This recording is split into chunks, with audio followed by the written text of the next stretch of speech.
sejam todos bem-vindos. Hoje eu vou falar sobre o temido Saturno. E, bom, na semana passada eu falei de Júpiter, né? E para começar, eu queria dizer que, assim, é muito curioso como que algumas pessoas têm uma definição um tanto peculiares, né, sobre Saturno, ainda mais quando a gente leva assim para uma visão dentro da astrologia, porque algumas pessoas sempre falam que Saturno de fato ele é um maléfico, a gente sabe que ele é, né?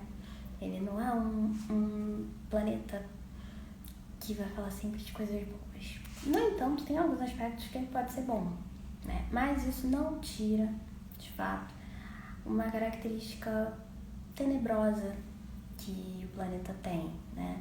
Assim como Marte, que eu já falei em outra live, que também tem esse aspecto de ser um maléfico, né? Considerado como um maléfico.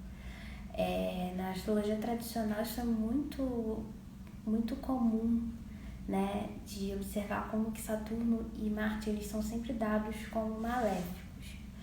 Diferente de Júpiter e Vênus, que são considerados os benéficos, né? Quando eu fiz a live aqui da Vênus, né, eu falei um pouco da história da Afrodite. Num dos seus mitos, né, conta um pouco da história do nosso querido Saturno, que na mitologia grega a gente chama de Cronos.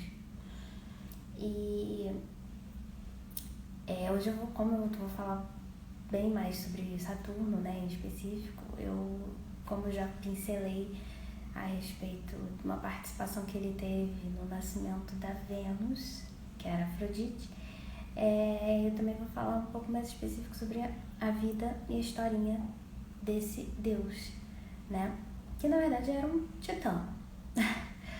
E, bom, para começar,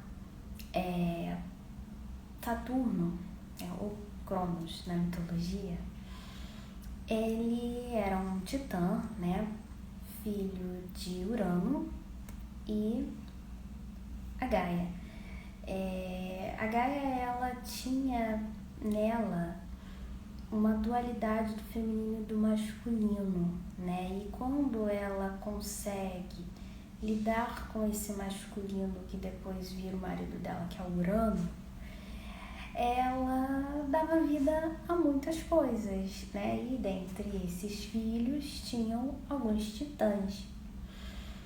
Mas Urano, temendo, né, uma agressão a si dos seus filhos e achando os filhos horríveis e tenebrosos, ele simplesmente não permitia que os filhos nascessem, né? Então, quando a Gaia estava esperando seu sexto filho, que era o Cronos, ela dá a ele uma foice, né? O que é a Gaia, né? A Gaia, ela simboliza a terra, o cultivo, né? E um grande símbolo de Saturno é a sua foice, que é um presente da sua mãe, né? E aí a gente tem uma simbolia bacana quando a gente observa na historinha do Saturno, porque olha essa relação aí da mãe com o filho, né? Passando alguma coisa pro filho, esse arquétipo de uma coisa do feminino. E então ela dá a foice ao filho, e numa noite em que Urano tá dormindo, o Cronos vai e castra o papai. E aí a gente sabe o que aconteceu com o falo dele, né? Tem uma história que conta que caiu ao mar e virou a nossa queridíssima Afrodite. Mas depois dessa castração do pai, o Cronos, ele meio que ele mandou ali, ele fundou esse ato simbólico de castrar o pai, foi uma forma dele demonstrar ali que agora quem mandava no pedaço era ele. E de fato era, porque a famosa Idade do Ouro, né, contada por Hesíodo, fala sobre esse período em que Cronos regia, né, uma época em que ele era o rei e tudo era perfeito, havia alimento, fruta, ouro, riqueza, tudo em abundância, e tudo era muito perfeito e tudo corria dentro dos limites, cada coisinha no seu tempo, no seu ritmo, né? Tudo muito assim, na perfeição mesmo. E, bom, quando Cronos vive isso perfeitamente, né? Ele era o senhor e o grande regente do tempo, como um maestro. E quando ele vai e se casa com a sua irmã, né, a Reia, ele vive a maldição de família dele, na verdade, né? Porque ele temia que os filhos o destronassem como ele destronou o próprio pai. E aí a gente volta para aquela história que eu contei na semana passada do Júpiter, né? Que o Júpiter, ele destronou o pai dele. E como que ele fez isso, né? Então, o pai temia que isso acontecesse. A gente sabe que isso de fato aconteceu. E o que ele fazia para poder tentar evitar isso, né? Que os filhos pudessem vir a destronar. Ele simplesmente comia seus filhos, né? É muito interessante quando a gente observa assim na mitologia, né, os 6 filhos de Cronos, que eram Hestia, a mais velha, depois o Hades, Deméter, era a filha, o mais novinho, Zeus e Poseidon, né? Todos esses irmãos, cada um teve uma atribuição, um poder, obviamente, e todos esses filhos, né, poderiam ter destronado o pai e nenhum deles o fez, apenas o caçula, que foi o Zeus. E ele tinha toda a característica que o pai também tinha, né, quando ele destronou o avô Urano. E eu acho isso muito bacana quando a gente observa essa nuance, né, entre o período dos titãs e aí quando entra pro Olimpo dos Zeus e os irmãos e tal. Eu acho isso muito, muito bacana. Mas assim, voltando a falar de Saturno, né, como eu falei, ele temia que os filhos o destronassem. O filho, de fato, destrona, né, e funda o seu reinado com seus irmãos, casa com a irmã, né, toda aquela história normal nesse meio aí. Isso é muito interessante, assim, quando você para perceber o medo que Saturno tinha, igual seu pai, de não ter mais controle, né? E aí a gente vai entrar num aspecto muito interessante desse planeta, principalmente na astrologia, quando a gente fala de coisas que Saturno não consegue lidar, né? E uma dessas coisas é a passagem do tempo. Saturno é um planeta que fala disso. De todos os planetas, ele é o que tem um tempo maior, né, de mudança, né? Ele é um dos mais lentozinhos, tirando os transsaturninos, que eu vou falar numa outra live, a parte sobre eles. Mas eu falo dos 7 planetas clássicos da astrologia, né? Que são Sol, Lua, Mercúrio, Júpiter, Vênus, Marte e Saturno. Ele é o mais lento deles, e justamente por ele ter essa característica, ele fala muito dessa questão que a gente tem que aprender a lidar na nossa vida, né? Que é compreender essa noção da passagem do tempo. do exercício da paciência também.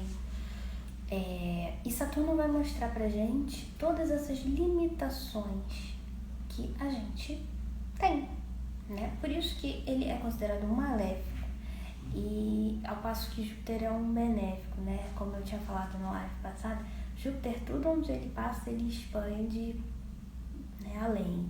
Isso pode ter coisas muito boas, mas também pode ter coisas ruins, né? Ele tanto pode expandir coisas muito boas, como ele também pode expandir coisas muito ruins. E com Saturno é a mesma coisa. Ao passo que um aumenta, o outro diminui, né? E a tendência de Saturno é sempre o quê? Reprimir, diminuir, bloquear. E essa noção, esse limite, isso é muito delicado, assim, quando a gente para pensar, né, na astrologia. Porque isso vai variar muito de mapas para mapas. Por exemplo, se eu pegar um mapa natal para fazer uma leitura de um aspecto de Saturno, um aspecto de Júpiter. Mas Saturno, ele tem essa característica de ser muito, como é que eu posso dizer, constritor, né? Ele tende mais a fechar, bloquear, porque é uma característica do planeta. E o mito fala disso pra gente, né? O mito, ele fala do medo, né? Uma palavra muito interessante, medo, de perder, o medo de não ter mais o controle de alguma situação, que é o que Saturno passou, se a gente for olhar para a história dele, né? Ele temia que os filhos tomassem o lugar dele, né? E ele não teria mais aquele espaço ali para fazer tudo como ele faz. E uma coisa legal também de Saturno é que nesse período da chamada Idade de Ouro, que é o período que ele, né, mandava em tudo, ele compreendia ali aquelas noções da mudança das estações, né? Tudo que ele tinha esse controle, depois ele perde, né? Tá certo que quando a gente vai olhar para a geração seguinte, a geração dos Zeus e seus irmãos, ele tinha uma filha que cuidava disso, né, que era Deméter. Ele tinha um outro filho que cuidava desse aspecto mais quitônico do submundo, que era o Hades. Cada um dos filhos continuaram, de alguma forma, o que ele fazia, né? Mas um aspecto bacana do planeta, assim, uma característica, é essa necessidade do controle, né, que Saturno tem. E, embora ele seja um planeta considerado maléfico, né, tem alguns aspectos que ele pode ser bom, de fato, né? Assim como Marte, né? Marte tem um aspecto maléfico, mas se a gente for levar em consideração que Marte fala de coisas muito interessantes como capacidade de iniciativa, lidar com a agressão. A agressão não necessariamente significa violência, né? Esses foram assuntos que eu tratei na live sobre o Marte. Então, você vê que sim, existem coisas que podem ser boas, mesmo se tratando de um maléfico, né? De um planeta que tende a bloquear, no caso de Saturno, tende a bloquear, no caso de Marte, tende a destruição, a fins inesperados, ou enfim, destruição em si. Então, são planetas que tendem mais para esse lado assim, mais sombrio. No entanto, quando a gente leva em consideração, né, que ciclos existem, a gente pode ter ciclos sim muito ruins, e esses ciclos terminam e novos ciclos podem surgir, né? Às vezes a gente entra numas espirais de sai de ciclo ruim, entra em ciclo ruim, enfim. Mas há uma frase clichê que as pessoas costumam usar que é até interessante se a gente for parar para pensar nessa questão de ciclos, né? Que o tempo, ele não muda nada, ele só tira as coisas de foco. E de fato os ciclos funcionam dessa forma. A gente vive uma situação, isso passa, a gente começa a viver uma nova situação. Então, são ciclos do tempo, são coisas super saturninas, se a gente for parar para pensar, né? Esses ciclos de coisas que acontecem e, enfim, tem os seus fins e novas coisas começam, né? A capacidade como a gente vai lidar com isso, como a gente percebe esse tempo, isso é uma característica bem saturnina, inclusive o que a gente faz nesse tempo.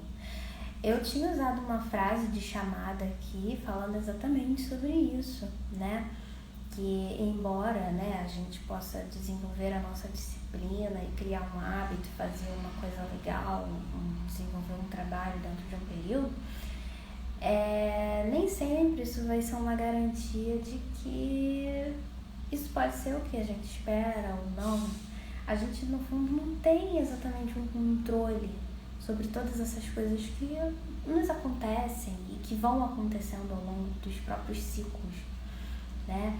Os ciclos terminam e novos iniciam, né? Como eu havia falado. E Saturno, ele sempre tem essa característica de mostrar pra gente que existem coisas que a gente vai ter limitações, né? E a capacidade da gente trabalhar essas aceitações é uma questão que eu diria até psicológica, né? Além de muito mais da astrológica, porque a astrológica você vê ali e vai dizer pra você, ok, e agora? O que eu vou fazer com isso? Né? E aí é onde entra a psicologia. Porque, embora ele tenha essa nuance, né, de ser um regente de algo, do tempo, também tem muito a ver com isso. Bom, isso é um ciclo, uma hora vai se encerrar, né? E essa capacidade de finalização, a foice, né? Aí que vem o uso da foice. Por que a foice é um símbolo de Saturno, né? Porque quando a plantação termina e encerra o seu ciclo, ela precisa ser colhida, né? O período da colheita. Então, aí vem Saturno e usa a sua foice. Então, é isso. Acho que eu falei um pouco aqui sobre Saturno. Espero que tenha sido bacana. O vídeo vai ficar aqui na série dos planetas e semana que vem eu vou falar sobre o nosso queridíssimo Mercúrio. E é isso, gente. Até lá.